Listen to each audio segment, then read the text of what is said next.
Rudiment de logique, quantificateur, un peu d'arithmétique. Considérons l'affirmation Q suivante. Pour tout m antinaturel différent de 0, il existe un antinaturel P tel que m est égal à P carré moins 2. D'accord? Formuler la négation logique de l'affirmation Q. Donc je vais la nier. Donc il existe donc un entier naturel tel que pour tout P, bien sûr différent de 0 ici, tel que pour tout P appartenant aux antinaturels, M est différent de P carré moins 2. Déterminer si Q est vrai ou faux en justifiant brièvement. Pour pouvoir justifier déjà, on va déjà essayer de comprendre ce qu'on nous dit là. On nous dit que pour tous les naturels, différents de 0, il existe un naturel tel que M est une différence entre le carré de ce naturel et 2.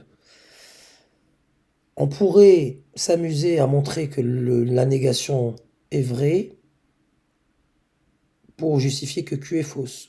Mais là, c'est évident que tous les antinaturels ne s'écrivent pas comme une différence entre le carré d'un entier et 2. Prenez par exemple m égale à 1. Prenez m égale à 1. Est-ce que vous arrivez à écrire m qui est égal à 1 comme différence entre un antinaturel et 2? Supposons que c'est vrai. Supposons que 1 peut s'écrire sous la forme de, on va dire avec un P donné, soit P, donc soit P appartenant aux antinaturels.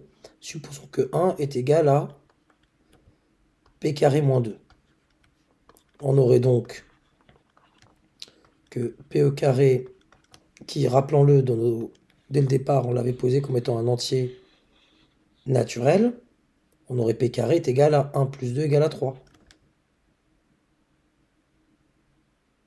Et là, clairement, si P carré égale à 3, donc votre P, là, ça n'a vraiment plus de sens, est égal à plus ou moins racine de 3, mais il est positif. Votre P, on va dire, on va garder le plus racine de 3. Mais dans tous les cas, c'est problématique par rapport à notre hypothèse de départ, donc c'est absurde.